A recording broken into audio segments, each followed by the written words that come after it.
Picking up chapter 24, part 2, part 4 of the book. God dictated to me as he dictated the Torah to Moses, dictated the books of the prophets to each individual prophet. David may well have written the 3 books he's in, King David. And any one of them could have also done the writings, chronicles, etc. God's book. And he didn't write the New Testament. You won't find the kind of lies and deceit in his book that they have. Primarily from Jesus Christ himself. A liar, not unblemished. No Gentiles forgiven of any sins from a human sacrifice. God doesn't accept human sacrifices. He forgives sins by his written word. We have a new covenant here today, this day of the Lord. The covenant of sin forgiveness of Jeremiah 31. It's a repeat story. He's done it before.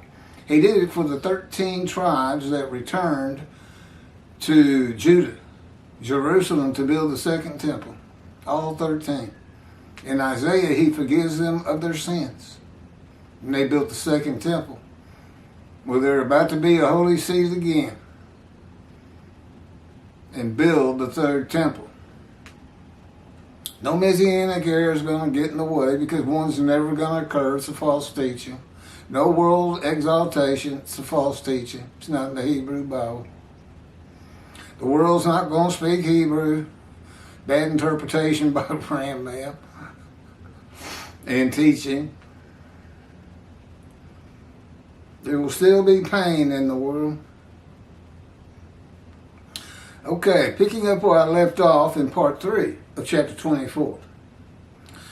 The suffering of the Jewish people in this world is not for the benefit of mankind. It is for God and the Jewish people, whom God purges of sin through their suffering and creates a heaven just for the Jewish people. God returns for vengeance. And what is the teaching? Moshiach will perfect the world and bring world peace. Not going to happen. And no man could do that. No country can do that. God returns for vengeance. Passes the cup of his wrath to Christianity. Has a reckoning with the shepherds, the rabbis of the Jewish people.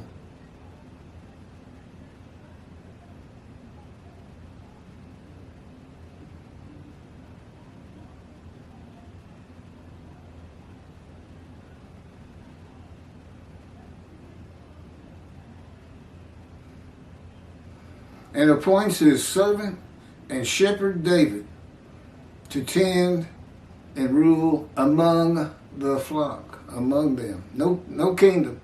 God knew Israel was going to be a democratic state. Rambam just made that up. It's apparently what religious people do. They're like storytellers. What does my flock want to hear? Because I'm going to give it to them. World exaltation is one of them. All the kings of the nations will bow down to us and say they've been wrong about their gods and disavow them all along. And that the Jewish people, the God of Israel, is the only God. All right. Well, God's not going to do it in his power. He's never done anything like that. He's not going to change the minds of the world.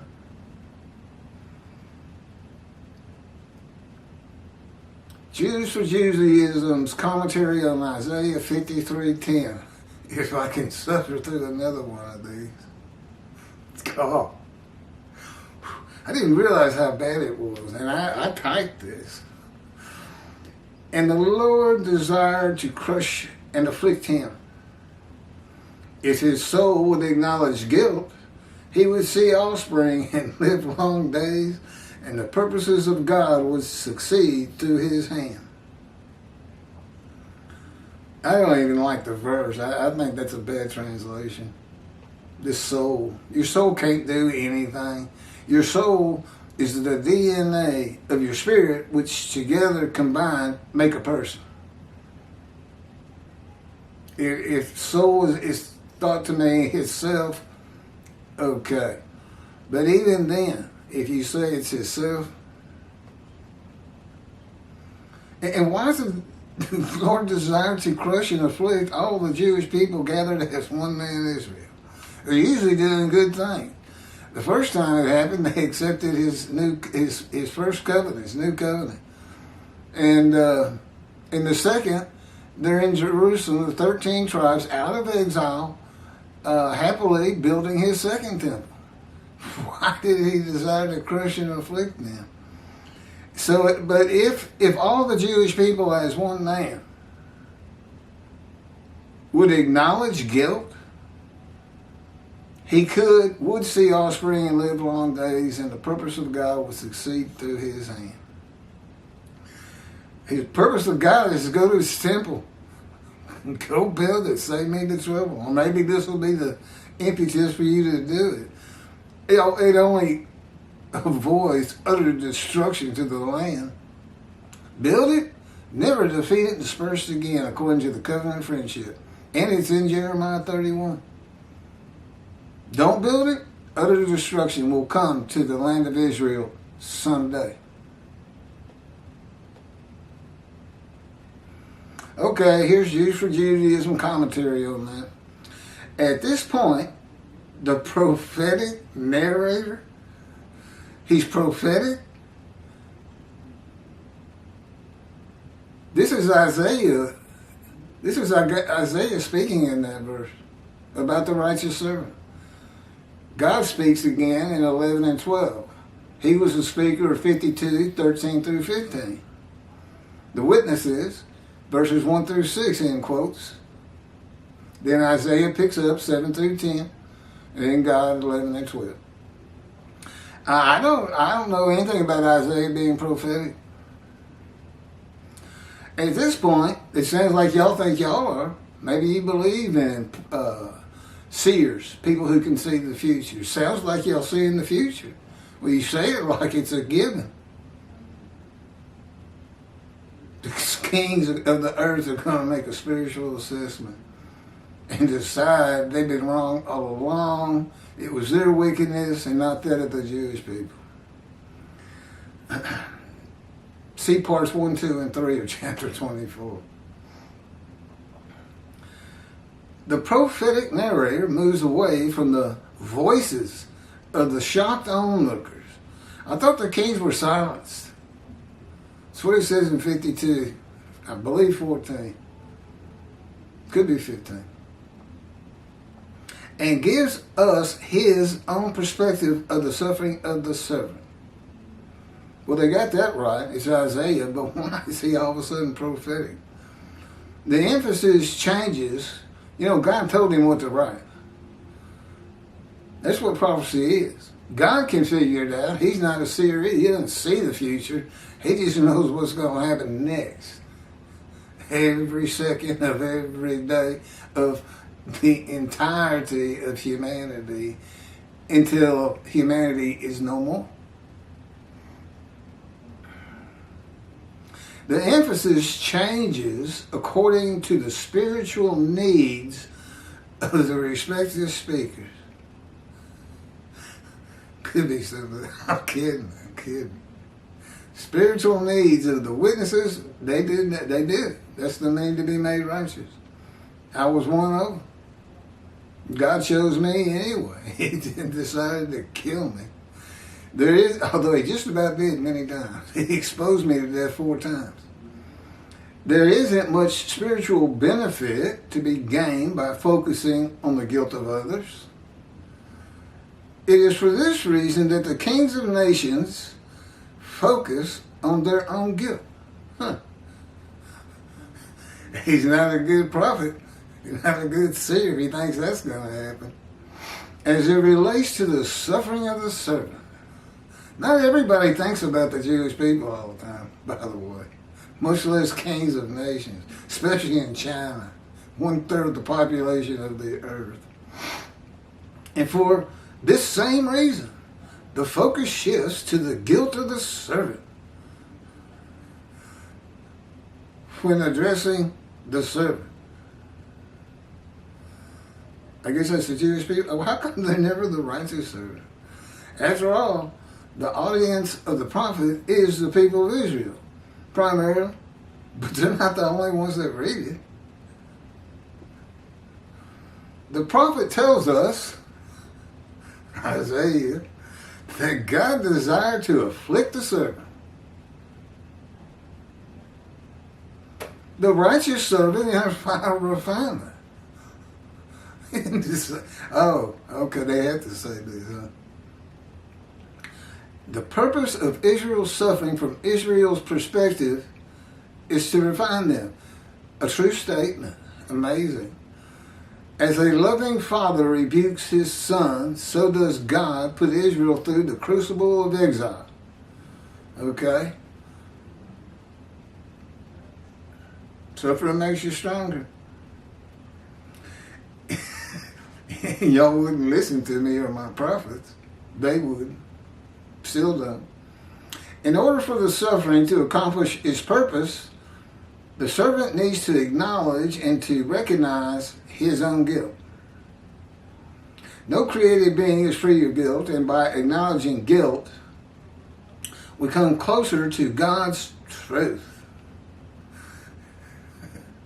Isaiah, Daniel, Ezra, and Nehemiah were all righteous people, yet they all acknowledged their own guilt, together with the sins of the nation.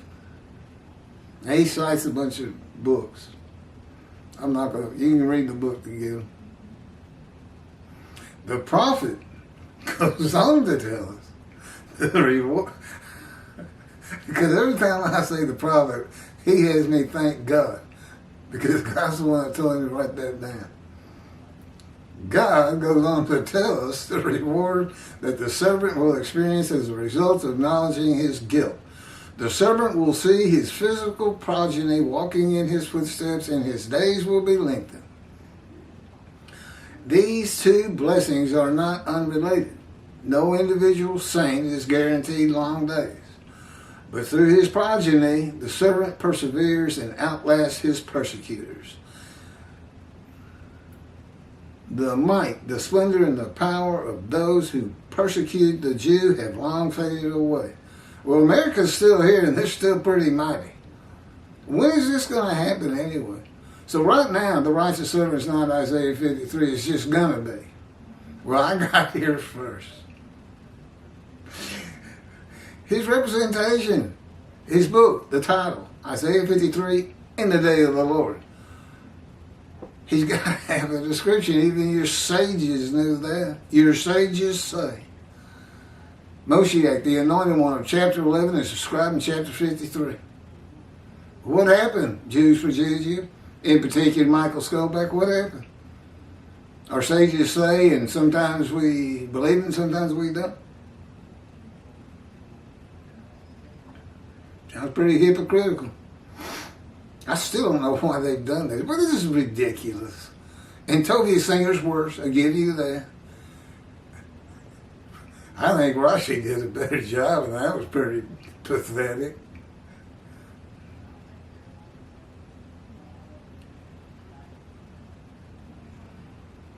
Those who persecuted the Jew have long faded away, while the Jews still praise the same prayers and studies of the same text with freshness and vitality.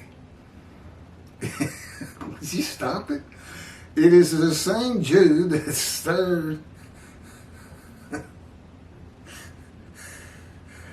the fanatical hatred of the church fathers, the mobs of crusaders. This was God's purpose. That's why he formed the Jewish people, to test the world. Would they...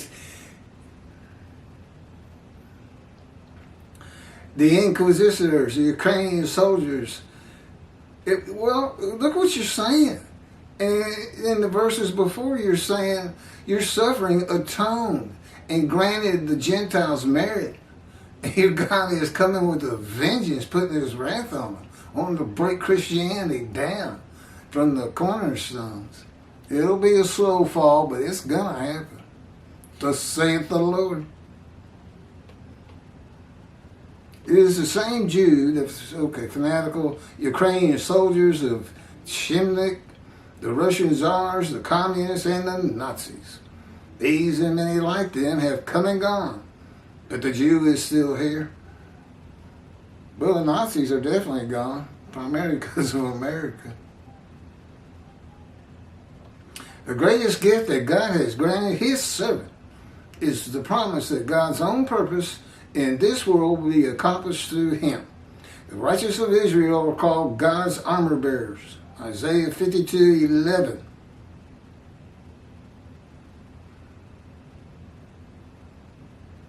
Seven through 12. God allowed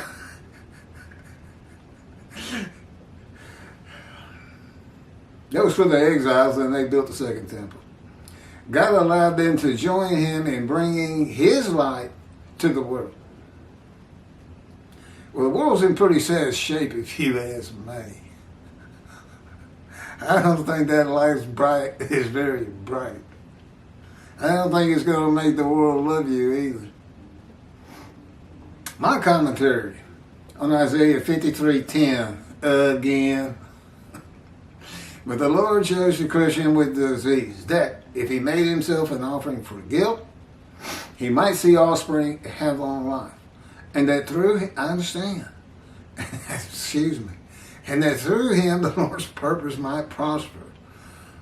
That's from the Jewish Publication Society, 1985 translation of Hebrew to English, Hebrew Bible. But the Lord chose to crush him by disease, midrash form, breaking down a verse in parts and making commentary on each part. Midrash, but the Lord chose to crush him by disease. Commentary. God's righteous servant will be familiar with disease, and his life crushed because of disease that he is afflicted with by the hand and power of God. That's the fire of refinement. You can find it in John, Job, and particularly Ezekiel. The key to understanding chapter 53. That if he made himself an offering for guilt, it's not a guilt offering, as Toby Singer says. It's just bad translation on his part. It is an offer. And not only am I taking that based on the professional linguistic professionals they used for over 30 years, from scratch, the Leningrad Codex, the oldest Hebrew Bible we have, but I've already been through it, and this is what he taught me. This is all God's writing. You see me reading down here? That's God's writing. I do a lot of extra talking, and it's about the same stuff. But this is where I get it from. It's an offering of oneself to God for the guilt of sinning, of the witnesses, the people in 1 through 6, of the Jewish people, and all who come to believe, in return for possibly seeing his children, and possibly having long life as a covenant. The offering is only a test of his devotion to God, as was the binding of Isaac. When the test of devotion is set before the righteous servant, the new covenant has already arrived.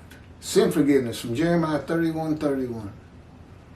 And all the iniquities and sins of the Jewish people throughout the world are forgiven, and God remembers them no more. The guilt and emotion, and this is why they're suffering in the first 6 verses. You know, he was wounded for our sins, our guilt was placed upon him, those people. Is from not following the laws and teachings of God by the Jewish people. God's forgiveness of the sins removes the guilt when they find out about it. And that's where we're having a problem. That's why the covenant doesn't truly go into effect until We get it published by a major Jewish publishing company that can market it throughout the world to reach all of the Jewish people. The test of devotion is revealed here, with Jeremiah 31 providing when God is coming with the new covenant, the time to come. It's here. The land blooms again. The old cities have been restored. Jerusalem rebuilt. Time for the new covenant. Well, God's got to be here. How did he deliver the first covenant? He was with Moses. He'd tell Moses what to say. Moses would say it. Same thing with me. I got two covenants, and he's telling me, having me. He dictated this. Say it here as the only teacher he recognizes. He doesn't recognize a single rabbi on this planet. And if they don't like that, they need to start teaching this book and bring Judaism into the modern era. It's correcting Judaism. It's not attacking it. For God. 'Tis day.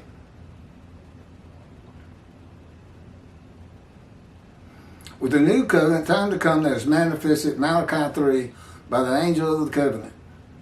Behold, Malachi 3, I am sending my messenger to clear the way before me, and the Lord whom you seek shall come to his temple suddenly. As for the angel of the covenant that you desire, he is already coming. I know. Okay, now let's go on. One God of Israel, one angel of his presence, and the new covenant, and one man, the messenger of the new covenant, who is Elijah, but I am the righteous servant, and by passing the test of devotion, I became Moshe, prophet like Moses, and Elijah. One description, 4 righteous servants to come. But they're all here, and you're looking at all 4 of them. I've already handled the duties of the prophet like Moses. What's unique about Moses? God dictated the Torah to him. God dictated this book and another book, the life of the righteous servant, my life, so you can see how I fit Isaiah 53 when properly interpreted, which I do for the first time. Anybody's ever done it, because I'm the righteous servant. That's what he wanted. My righteous servant's going to be able to explain it because he's going to go through the fire refinement, which you don't have a clue about. And yet there it is in Jonah, Job, and in particular, inescapable, Ezekiel.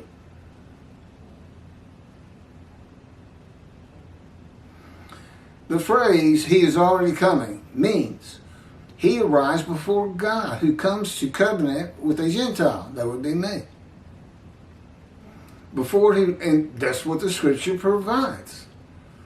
God comes from Edom, Gentile lands, and of the Jewish people, none are with him. Well, he's got to come with his prophet like Moses, or you won't know where he is. And then, of course, you have to believe in his prophet.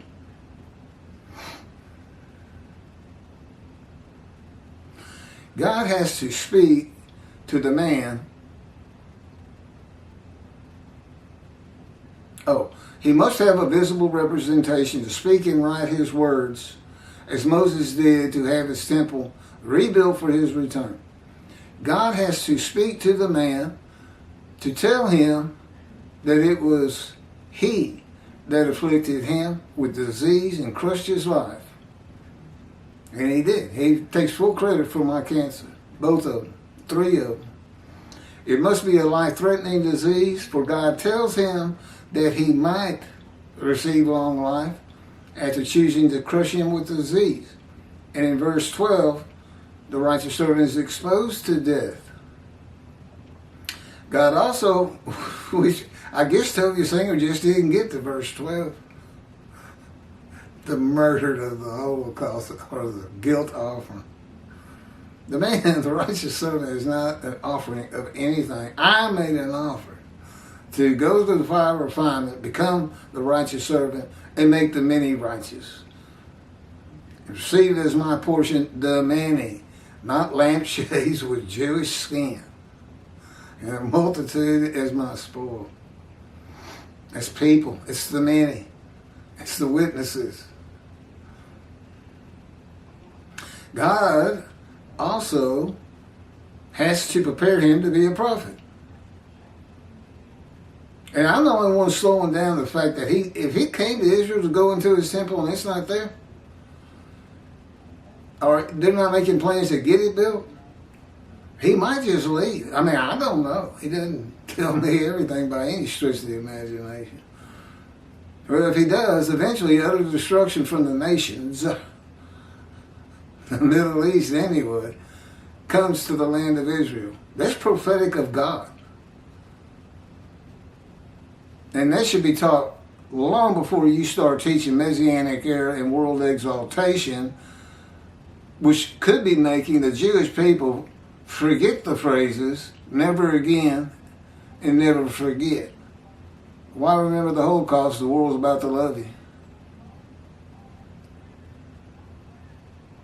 The world's going to love the Jewish people. You got any evidence to support that? Is it starting to happen somewhere? Have any kings bowed down to you? Are you in contact with the leaders of every nation of the world to say these things? Well, how do you know what they're going to do? That's not in the Hebrew Bible. How do you know what they're going to do? You say it like it's a given. Okay.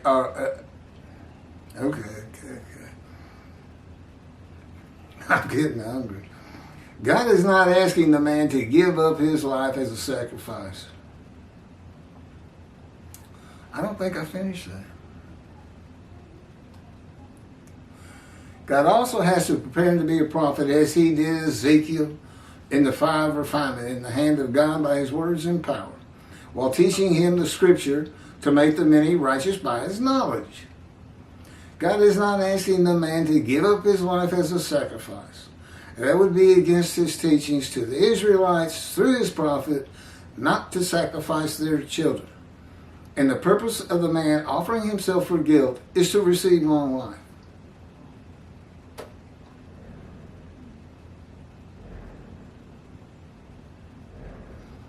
The reality is there's no guilt or sin for the man to bear. The new covenant with sin forgiveness of all the Jewish people on earth has arrived before the offering is made, and no vicarious suffering for the sins of others has occurred. That is why it is only a test. God knows this before he covenants with the man. A covenant that if he makes himself an offering for guilt, God might not let him die of the disease. A test of devotion, trusting that God will not let you die. And that the fire of refinement won't be too brutal. It's brutal, people. You know, a young cadet going through boot camp to become a Green Beret, Marine, or Navy SEAL, that's nothing. God's boot camp for prophets is brutal. Just having God maltreat you, that's one of the 6 words. You know, wounded, punished, maltreated, crushed, bruised, chastised. All those words that are in Isaiah 53 are about the fire of refinement, which he doesn't tell you, but he does tell you in Ezekiel. And then he does all those horrible things to poor Ezekiel.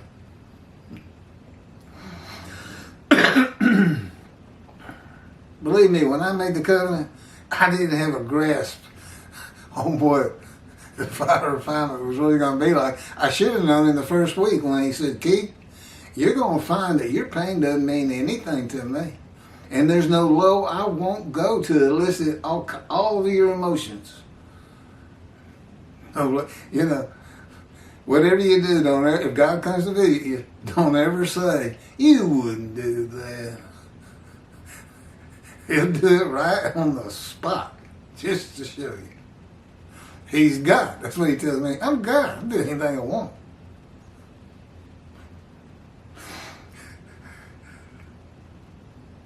God had Isaiah write Isaiah 53, just as he had Moses write the Torah, at his command and direction. The multiple purposes of how Isaiah 53 is written were no more possible for Isaiah to know than Moses could know of the multiple purposes of the Torah and the 613